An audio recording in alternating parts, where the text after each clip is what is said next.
देखिए मेरे भाई, इस बार जो है यही प्रश्न आपका आएगा यूपीपी में मानसिक अभिरुचि से। ठीक है, हर कोई पुराना पेपर हल करा रहा है भाई साहब, लेकिन ये आपके न्यू पैटर्न पे आधारित है। और देखिए खुद से जो है आप प्रयास करिए कि कितना आप इसमें सही कर पा रहे हैं। जैसे देखिए पहला क्वेश्चन आपके सामने दिया गया है कि पंकज के पास भारत से एमबीबीएस और एमडी की डिग्री है। वह नौकरी खोजने के लिए अमेरिका चला जाता है। हालांकि अमेरिका में उसकी भारतीय योग्यता मान्यता नहीं मिल रही है। ठीक है, और उसे नौकरी मिलना मुश्किल हो रहा है। नौकरी मिलने के लिए पंकज को क्या करने की आवश्यकता है? ऑप्शन दिया गया है आपका कि भारत वापस जाए। देखिए भाई साहब, जब अमेरिका गया तो भारत वापस जाने की सोच भी नहीं सकता, ये ध्यान रखिएगा। ठीक है, ये बिल्कुल कथन गलत होगा। अन्य नौकरियां ढूंढे और जो उसे मिले स्वीकार करे। भाई अन्य नौकरियां ढूंढे और जो मिले उसे स्वीकार करे। अन्य नौकरी कैसे ढूंढेगा जब उसके पास केवल एमबीबीएस की पढ़ाई है और एमडी की पढ़ाई है? तो अन्य नौकरी तो ढूंढ नहीं सकता है। ये भी कथन क्या है? गलत है। उसके बाद से अगला है कि कड़ी मेहनत से अध्ययन करें। बिल्कुल ये तो सही होना चाहिए कि कड़ी मेहनत से उसे क्या करना पड़ेगा? अध्ययन करना पड़ेगा तथा कोशिश कर स्थानीय परीक्षा पास करे ताकि वह मान्यता मिल सके जिसे उसे ज़रूरत है। यानी कि जिसकी उसे ज़रूरत है भाई साहब, वो मेहनत करे और मेहनत करके उस नौकरी को जो है पुनः ले ले। अब ये नहीं कि रिटर्न वापस भारत लौट जाए। तो इसका सटीक जो जवाब होगा वो होगा आपका ऑप्शन नंबर सी। बाकी आगे देखने की जरूरत नहीं है। फिर बोल रहा है कि भारत लौटे और अमेरिका में नौकरी पाने की संभावनाओं को बेहतर बनाने के लिए एक और मेडिकल डिग्री करे। वाह अरे भाई वाह, कभी कोई सही नहीं हो सकता है। तो इसलिए ऑप्शन सी इसका होगा। समझ रहे हैं ना? तो इसी को बोलते हैं मानसिक अभिरुचि, आपके दिमाग का उपज है भाई साहब। ठीक है, फिर अगला बोल रहा है कि जेन एक सामाजिक कार्यकर्ता है जो भारत में लैंगिक समानता लाने की दिशा में काम कर रही है। आपको क्या लगता है कि निम्नलिखित में से कौन सा कदम उसकी मदद करेगा? तो लड़कियों को मोबाइल और अन्य प्रकार की तकनीकी का उपयोग करने की अनुमति न दे। भाई साहब ये तो बिल्कुल नहीं हो सकता है। ऐसे तो मना नहीं कर सकता ना उनको कि लड़कियों को मोबाइल और अन्य तकनीकी का उपयोग करने की अनुमति न दे। ऐसे तो होगा नहीं।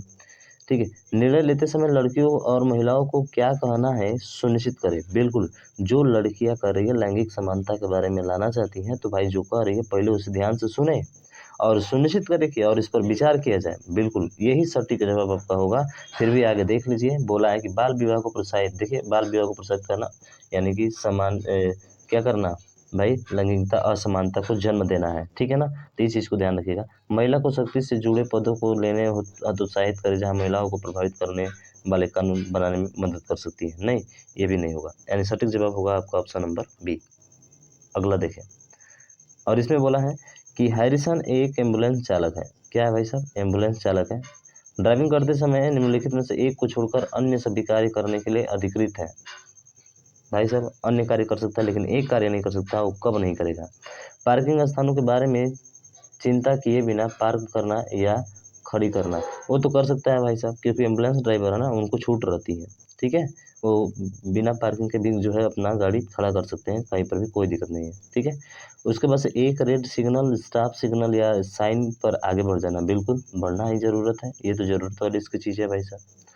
उसके बाद से मानव जीवन को खतरे में डाले बिना गति सीमा से अधिक, ये तो काम ही है उनका। अगर यदि ज़्यादा आपका क्या बोलते हैं, ज़्यादा अगर केस हाई है भाई साहब, तो थोड़ा-सा अपने एवरेज स्पीड से थोड़ा ज़्यादा ही चलाना पड़ेगा, यानी तेज़ चलाना पड़ेगा। तो ये भी कार्य उसी का होता है जो आपका एम्बुलेंस चालक होता है, ड्राइविंग करता है। ठीक है, लेकिन अब 3 तो ये तो हो गए भाई साहब, लेकिन चौथा तो नहीं हो सकता है। यानी कि कहने का मतलब कि जब वो आप ड्यूटी पर हो, अरे जब उसकी छुट्टी हो, तो उस समय जो है आपातकालीन रोशनी और सैरान के साथ ड्राइव करना करने के लिए वो अधिकृत नहीं है।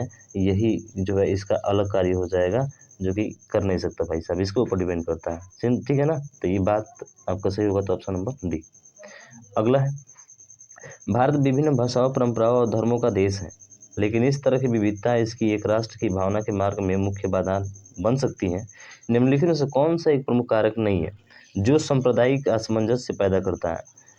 तो राष्ट्रीय ध्वज, सांस्कृतिक विभिन्नता, भाषाई विविधता, धर्म। तो भाई आप जानते हैं कि धर्म के आधार पर भी सांप्रदायिक होता है, यानी कि आपस में लोग जो है लड़ते रहते हैं, उसमें असमंजस पैदा होता रहता है। भाषा के भी आधार पे हो सकता है, संस्कृति के भी आधार पर हो सकता है, लेकिन मेरा भाई राष्ट्र ध्वज, अरे भाई साहब हर कोई इस राष्ट्र ध्वज का सम्मान करता है। और जो हर कोई राष्ट्र ध्वज का सम्मान करता है, इसका मतलब इस भारत देश की शान ये राष्ट्रीय ध्वज पे कोई भी सांप्रदायिकता या असमंजसता पैदा नहीं हो सकती मेरे भाई। तो इसका सटीक जवाब होगा ऑप्शन नंबर ए। ठीक है, अगला देखें।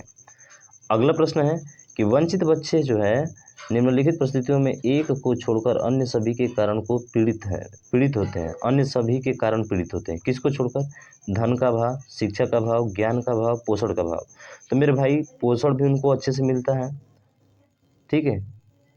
अब यहाँ पे दो चीज़ दिया गया है, शिक्षा का अभाव और उसके बाद से क्या है, ज्ञान का अभाव। तो देखिए शिक्षा का अभाव, शिक्षा भी तो समान रूप से मिल रही है, कोई दिक्कत नहीं है। धन का अभाव ये तो हाई है भाई साहब, हर किसी के पास होता है। लेकिन ये पूछ रहा है किसको छोड़कर अन्य सभी कारण पीड़ित होते हैं? ज्ञान के अभाव को छोड़कर। अगर ज्ञान का अभाव आपके पास है तो भाई हमेशा आप पीड़ित रहेंगे। अगर ज्ञान है आपके पास तो हर एक चीज़ को पा सकते हैं, समझ रहे हैं ना। यानी कि ऑप्शन नंबर सी इसका क्या होगा, सटीक आंसर होगा मेरे भाई, बोले तो ऑप्शन नंबर सी। ठीक है मेरे भाई, समझ में आया है? बिल्कुल अच्छे समझ में आया, ज्ञान का अभाव है, ठीक है ना, जो वंचित बच्चे हैं। अगला देखिए, अगला है कि सैमी एक नारकोटिक्स अधिकारी है। नारकोटिक्स अधिकारी किसे कहा जाता है? यही तो बात समझ में नहीं आती है। अगर ये बात समझ में आई तो भाई ऑप्शन का खत्म कर देंगे यहाँ से। देखिए नारकोटिक्स जो होता है ना, वो नशीले पदार्थों का जांच करता है। उनकी एक संगठन होता है, उनका एक टीम होता है जो नशीले पदार्थों की जांच करता है। वह अपने काम के हिस्से के रूप में कई कार्य निष्पादित करता है। निम्नलिखित में से कौन सा एक उसका कर्तव्य है? कौन सा कर्तव्य है? तो अभी बताया ना कि जो है क्या करना, यानी कि मादक पदार्थों की तस्करी और नशीली दवाएं रखने की जांच करना, इनका काम होता है नारकोटिक्स का।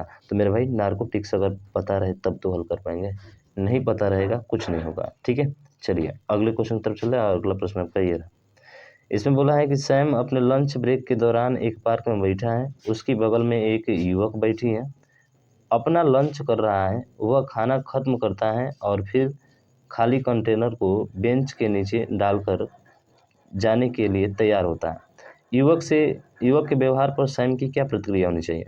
मान के चले भाई दो व्यक्ति हैं, ये भी है पास में बैठा, ये भी पास में बैठा है, ठीक है।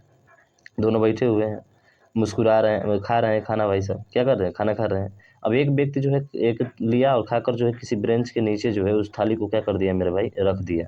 और दूसरा जो है उससे देख रहा है और ये तो ले जाकर कूड़ेदान में डाल दिया। तो इसको क्या करना चाहिए ये कह रहा है। तो बस उससे जाते हुए देखते रहना रहे और कुछ भी ना करे, भाग बुड़बक तो नहीं, ऐसा होता है क्या? खाली कंटेनर को किसी कचरा पेटी में डालने का उसका अनुरोध करे, बिल्कुल यही सही होना चाहिए। अब कहेंगे कि भाई कैसे हम दूसरों को डालेंगे क्या? अरे भैया देखिए, अगर आप इसके अकॉर्डिंग नहीं चलेंगे, गवर्नमेंट के अकॉर्डिंग नहीं चलेंगे भाई साहब, थोड़ी सी साफ सफाई पे ध्यान नहीं रखेंगे तो एक प्रश्न आपका गलत होगा, नंबर आपको मिलेगा नहीं, ठीक है। अपने हिसाब से ना चलना है भाई साहब, कानून के हिसाब से, ठीक है। युवा कानून के हिसाब से तो कानून यहाँ पे कुछ भी नहीं है भाई साहब, लेकिन आपका ये कर्तव्य बनता है कि जो रखा है भाई साहब उसको ले जाकर किसी कंटेनर में क्या कर दे, डालने का अनुरोध करें, ठीक है। तो ये ऑप्शन तो बी इसका राइट होगा। फिर आगे देखिए, युवक के पास जाए और उसे थप्पड़ मारे हैं तरीके जाए को, ऐसा होगा क्या? नहीं हो सकता है। तो उसकी मर्जी है भाई साहब, उसने छोड़ा गया, स्वतंत्र है, हर एक भारत का नागरिक स्वतंत्र है भाई साहब, ठीक है। उसकी फोटो ले और सोशल मीडिया पर पोस्ट करे, बात तरीके जाए, और उसके बीच में विवाद बढ़ जाएगा ना, ठीक है। चलिए अगला देखिए, मजा आ रहा है भाई साहब, मानसिक अपरुचि है यार। नील एक सर्जन है, अनिल पर बहुत जटिल मस्तिष्क सर्जरी करने जा रहा है। नील की निम्नलिखित में से कौन सा गुण अनिल को मानसिक शांति देगा? दक्षता, ईमानदारी, करुणा, सम्मान। तो मेरे भाई सम्मान की तो कोई, रिस्पेक्ट की कोई बात ही नहीं होगी यहाँ पे, हॉनेस्टी ईमानदारी की तो कोई बात ही नहीं होगी, करुणा कुछ नहीं भाई साहब। दक्षता उसके अंदर होनी चाहिए, उसके अंदर कैपेसिटी होनी चाहिए, उसके अंदर वो क्षमता होनी चाहिए कि उस कार्य को अच्छे से कर पाए भाई साहब। तो ध्यान रखिए ऑप्शन नंबर ए आपका होगा। बहुत लोग मारेंगे ईमानदारी पे, बात तोरी की जय, कोई ईमानदारी काम करेगा उनमें, हाँ। चलिए अगला देखिए, पुलिस द्वारा निभाए गए कर्तव्यों में से निम्नलिखित में से कुछ छोड़कर अन्य सभी कम तनावपूर्ण हैं। दीर्घकालिक संगठनात्मक बनाना, मृत्यु का संदेश देना, सड़क के झगड़ों में प्रतिक्रिया और घरेलू हिंसा दर्ज करना। तो ये तो काम है, घरेलू हिंसा दर्ज करना, सड़क झगड़ों पर प्रतिक्रिया भाई साहब। उसके बाद से आप देखेंगे मृत्यु का संदेश देना।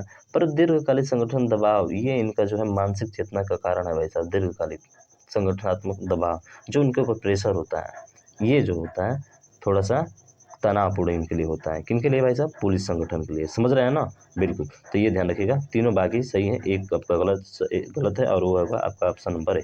ये उनका अंदर तनाव पैदा करता है भाई साहब। किसी के भी दबाव में आप रहेंगे तो आपके अंदर तनाव ही तो होगा ना मेरा भाई, बिल्कुल। तो वो नहीं होना चाहिए, ठीक है। अगला है कि फोस्टर ने अपने कारखाने का निर्माण बहुत मेहनत और उत्साह के साथ किया, लेकिन उसका दुर्भाग्य है कि यह आग दुर्घटना में जो है जलकर धूल में क्या हो गया, मिल गया। दुर्भाग्य से वह अपनी कंपनी का बीमा करने में असफल रहा।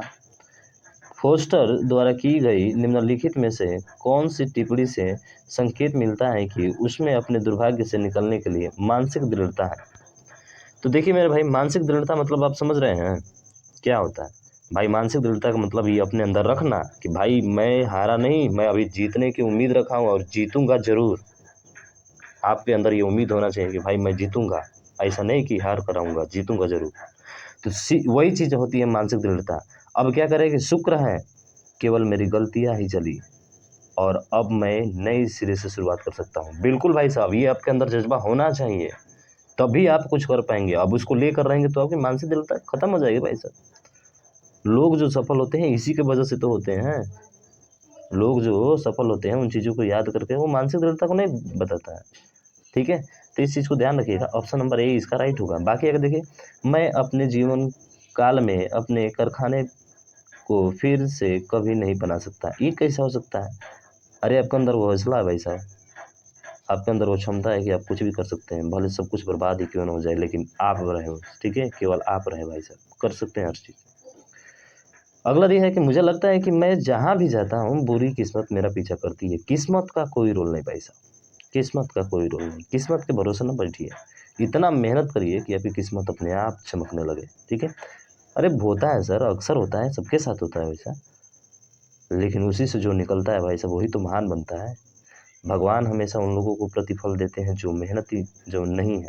ये कैसा है भाई साहब, कुछ नहीं है। ऑप्शन ए आपका राइट होगा भाई साहब। शुक्र है कि वो बच गया है ना, वही बहुत है। ये देखिए इसमें क्या बोल रहा है, थोड़ा सा बड़ा कर दे, बड़ा करते हैं भाई साहब। बोल रहा है कि उड़ाईगिरी। अब भाई साहब उड़ाईगिरी ये नहीं पता उड़ाईगिरी होती क्या है? मेरे भाई उड़ाईगिरी का मतलब होता है शार्प लिफ्टिंग, यानी कि जो चोरी वाला होता है। भाई थोड़ी सी नज़र हटी कि दुर्घटना घटी, उसी को बोलते हैं उड़ाईगिरी। और छोटे व्यवसाय के लिए सामान्य रूप से एक समस्या है भाई साहब, बिल्कुल समस्या है यार। यह इंगित करता है कि मुश्किल है कि उड़ाईगिरी वास्तव में किसके द्वारा किया जा सकता है और लोग ऐसा क्यों करते हैं। इसका कोई एक मुख्य कारण नहीं है, इसका एक मुख्य कारण नहीं है ये पूछा। उड़ाईगिरी ज़रूरत के कारण से या कोई एक ऐसी लग्जरी आइटम जिसे वे खरीद नहीं सकते, उसे पाने के कारण से इसे करते हैं क्या? उड़ाईगिरी उड़ाईगिरी रिटेलर्स के लिए चिंता का बढ़ता हुआ कारण है। उड़ाईगिरी की रोकथाम निम्नलिखित से कौन से उपाय मदद करेगा? तो मदद ये क्या करेगा, देखिए यहाँ पर दिया है कि सेल्स स्टाफ को व्यस्त या उसका ध्यान किसी अन्य ओर नहीं होना चाहिए। बिल्कुल भाई, अब मान के चलिए एक भाई साहब दुकानदार है, ये दुकानदार साहब है, मुस्कुराते हुए अपना सामान बेच रहे हैं और यहाँ पे एक पुरुष गया भाई साहब, और ये पुरुष गया, ये भी मुस्कुराते हुए गया और इनके दुकान पे सामान खरीद रहा है। अचानक इनको पीछे से कोई बोला और इनका ध्यान यहाँ से भटक गया।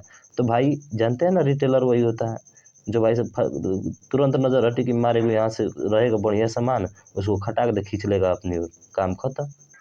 तो ये भी एक समस्या है भाई साहब, छोटे-मोटे दुकानों पर अक्सर ऐसा होता भी है। और छोटे-छोटे बालक भी जाते हैं भाई साहब, थोड़ा-सा नज़र हटता है इनका तो मार-तोड़ के बगल में इधर से कस के भाग जाते हैं, भाग, भाग, भाग, भाग। तो इसीलिए कह रहा है भाई साहब, सेल्स स्टाफ को व्यस्त या उसका ध्यान किसी अन्य ओर नहीं होना चाहिए। बिल्कुल यही आपका क्या होगा, इसका सटीक और राइट आंसर होगा। बाकी देखो, ग्राहक को अन्य दुकानों से साफ लाए गए शॉपिंग बंद अंदर ले जाने की अनुमति नहीं भाई साहब, अन्य चीज़ों को अनुमति देना ही नहीं चाहिए लेकर। हो सकता है चोरी का माल हो, चोरी का लेकर आकर हमारे यहाँ बेचे, फिर हमारे ऊपर केस लग सकता है। ठीक है, हम पकड़े जा सकते हैं। ग्राहकों को ट्रायल रूप में कई वस्तुएँ ले जाने की अनुमति नहीं भाई साहब, बिल्कुल नहीं, ये कुछ नहीं हो सकता है आपका। समझ रहे हैं ना? चलिए, अगला देखिए। भारत में जनता निम्नलिखित में से इस एक को छोड़कर सभी चीज़ों को पुलिस को दोषी मानती है। कौन-सा है? सड़कों पर सार्वजनिक अनुशासनहीनता, सड़कों पर यातायात की भीड़, पेयजल की आपूर्ति में कमी, शहर में कानून और व्यवस्था की स्थिति। तो मेरे भाई देखिए, शहर में कानून और व्यवस्था की स्थिति है तो ठीक है। सड़कों पर यातायात की भीड़ ये पुलिस के अंतर्गत ही आता है। सड़कों पर सार्वजनिक अनुशासनहीनता ये भी सड़क सड़क के अंतर्गत ही आता है। पर पेयजल की आपूर्ति की कमी ये कौन? ये तो सरकार का होता है भाई साहब, खुद का होता है अपना। पेयजल की आपूर्ति में कमी, इसका क्या लेना-देना? ये तो सरकार का होता है ना मेरे भाई, पुलिस का थोड़े होता है ये काम। तो इसका मतलब ऑप्शन नंबर सी इसका राइट आंसर होगा, यानी कि सभी चीज़ों के लिए पुलिस को दोषी मानती है। यानी कि इन तीनों के लिए मानती है लेकिन इसके लिए मानती नहीं है। बोला है ना, एक को छोड़कर। प्रश्न भी बढ़िया से पढ़िएगा, नहीं तो गलत कर सकते हैं। अगला है कि रीता बैंक से ऋण लाना चाहती हैं, उसके बैंक को निम्नलिखित में से कौन सी सेवा प्रदान की जाने की आवश्यकता है। तो बैंक की एक सेवा क्या होती है? उसकी जानकारी गोपनीयता रखे जाने का आश्वासन देना, ये सभी होता है भाई साहब। लिंग के आधार पर उसके साथ भेदभाव नहीं किए जाने के बारे में सूचित करना, बिल्कुल। जारी किए गए दस्तावेजों का स्पष्टीकरण और पारदर्शिता प्राप्त करना, सभी डॉक्यूमेंट मांगते हैं ना भाई साहब वेरिफिकेशन के लिए, खाता खुलवाना है तो आपको बैंक का नियम होता है, ठीक है। अगला है कि ऐसे उत्पाद बेचा जाना जाना जो उसकी ज़रूरतों से परे हैं, ये बिल्कुल क्या होगा? गलत होगा भाई साहब। उत्पाद से तो कोई संबंध नहीं रखता है बैंक का, इसलिए यही आपका क्या होगा? राइट आंसर होगा, ऑप्शन नंबर डी। अगला है कि सरकार, रेलवे, पुलिस द्वारा निम्नलिखित में से एक को छोड़कर अन्य सभी कर्तव्यों का पालन किया जाता है। रेलवे पुलिस का काम क्या होता है? ये कह रहा है कि एक को छोड़कर, फिर बोला है एक को छोड़कर। कौन सा है जो रेलवे पालन नहीं करता है? स्टेशनों पर रुकने वाली पैसेंजर ट्रेनों में कानून व्यवस्था बनाए रखना, बिल्कुल ये तो रेलवे का काम होता है। ट्रेन में मरने वाले लोगों के शव को निकालना, ये काम होता है भाई साहब, कई बार देखा भी है हमने। प्लेटफार्म और ट्रेन के टिकट की जांच करना नहीं, ये टीटी का काम होता है भाई साहब। किसका होता है? टीटी का काम होता है। इसका मतलब ऑप्शन नंबर सी इसका राइट होगा। बाकी ये सारे रेलवे के अंतर्गत ही काम आते हैं, ठीक है। अगला देखें। अगला प्रश्न है कि ग्रांट और रैंडी अपनी कक्षा में प्रथम स्थान पर आने के लिए दृढ़ता से प्रतिस्पर्धा करते हैं। भाई साहब कंपटीशन करते हैं, ठीक है। रैंडी ने फाइनल परीक्षा में धोखेबाजी की क्योंकि वह जानता था कि परीक्षा के लिए पूरी तरह से तैयार नहीं था और ग्रांट की अपेक्षा कम अंक आने की संभावना थी उसकी। रैंडी ने ग्रांट की अपेक्षा अधिक अंक प्राप्त किए और उसके प्रोफेसर ने छात्रवृत्ति के लिए सिफारिश की। रैंडी द्वारा की गई निम्नलिखित में से कौन सी कार्रवाई उसके अपने प्रोफेसर के सामने नज़र के सामने सम्मान दिलाएगी? तो पहला ऑप्शन दिया गया है भाई साहब, छात्रवृत्ति को स्वीकार करना जिसके लिए ग्रांट पात्र है। छात्रवृत्ति को समाप्त करना जिसके लिए ग्रांट क्या है? पात्र है। नहीं, ये तो नहीं होगा भाई साहब। प्रोफेसर के समक्ष स्वीकार करना कि उसने परीक्षा में धोखेबाजी की है, बिल्कुल। अगर ये भाई साहब स्वीकार कर लेता है तो हो सकता है प्रोफेसर की नज़र में वो थोड़ा सा होगा, क्या बोलते हैं, सम्मानजनक होगा। लेकिन अगर ये काम करता है तो प्रोफेसर उसको डांट लगाएगा, उसको फटकारेगा खूब, समझ रहे हैं ना, जानने के बाद से। तो उसको यही काम करना चाहिए। लेकिन मुझे पता है भाई साहब, आप भी और हम हो, चाहे दूसरा कोई भी गलती करता है तो स्वीकार करने की क्षमता नहीं रखता है वो, और लड़ता है भाई साहब उनसे, लड़ेगा। चल, हम तो रस कम थोड़े है, ऐसा करता है, ठीक है। अपने प्रोफेसर के साथ तर्क करना छात्रवृत्ति उसके लिए महत्वपूर्ण थी। गलत हो जाएगा, फिर समान नज़र से गिर जाएगा भाई साहब उसके, ठीक है। प्रोफेसर के सामने यह साबित करने के तरीके खोजना, ग्रांट भी धोखेबाजी का सहारा लेता है। नहीं, ऐसा तो बात नहीं है भाई साहब, ग्रांट धोखेबाजी का सहारा थोड़ा ले रहा है, ये ना ले रहा है, ठीक। अगला देखिए, समझ में आ रहा है ना भाई साहब? जब पुलिस तलाशी लेने के लिए आती है तो ब्रायन कार्यालय में अपने लैपटॉप पर होता है और उसके लैपटॉप को छीनने का कारण निम्नलिखित में से कौन सा हो सकता है? अपने बॉस को सबमिट करने के लिए एक गोपनीय एक्सेल स्प्रेडशीट पर काम कर रहा है, तो भेजने के लिए तो वहाँ से छीन नहीं सकती है इसको, तो ये तो नहीं हो सकता आपका, ठीक है। एक रोमांटिक कॉमेडी से कोई मतलब ही नहीं है। यहाँ पे बोल रहा है कि अपने भाई की शादी में मैं, ये भी शादी वाला ब्याह तो कुछ नहीं। हाँ, तो ये कौन सा होगा? ऑप्शन नंबर डी होगा। यानी कि एक वेबसाइट की जांच कर रहा है जो आपको विस्फोटक उपकरण बनाने के टिप्स देती है। अगर उसका जांच कर रहा है तब तो लैपटॉप छीन सकती है पुलिस, ठीक है, वरना ऐसे तो छीन नहीं सकती है भाई साहब, ठीक है। अगला देखिए। जीना को शक है कि उसकी पड़ोसी उनकी जासूसी कर रही है क्योंकि जीना को वह बातें बताती है जो वह नहीं जान सकती थी। यानी कि जो बातें नहीं जानती थी वही पड़ोसी को बताती थी। पोस्ट में उसके कुछ डाक गायब है, यानी कि कुछ पत्र गायब है। उसका घर ऐसा लग रहा है जैसे उसके पीछे कोई छिपे छुपे, ठीक है ना, चोरी छिपे जो है घुसा हो। उसे क्या करना चाहिए? तो डाक के छेड़छाड़ की जांच करे और एंटी सॉफ्टवेयर का प्रयोग करे, बिल्कुल सर। जांच करे और एंटी सॉफ्टवेयर का प्रयोग करे, यानी कि ऑप्शन ए ही होगा। पर आगे देखते हैं, पुलिस से जाकर शिकायत करे। अरे जाकर शिकायत करेगी तब तक सारा चीज़ खत्म हो जाएगा भाई साहब उसका, ठीक है। उसके कई व्यवहार के बदले में पड़ोसी की जासूसी करना शुरू करे, ये बिल्कुल नहीं होगा, ठीक है, कोई नहीं हो सकता भाई साहब, खत्म हो गया। अगला देखिए। सैमुअल लैंगिक समानता का प्रबल समर्थक है और उसे समावेश करने, पहल करने और सामाजिक बदलाव लाने समर्थन करने के लिए जाना जाता है। उसे जिनेवा में आयोजित होने वाले अंतर्राष्ट्रीय विज्ञान सम्मेलन में संयोजक के रूप में नियुक्त किया गया है।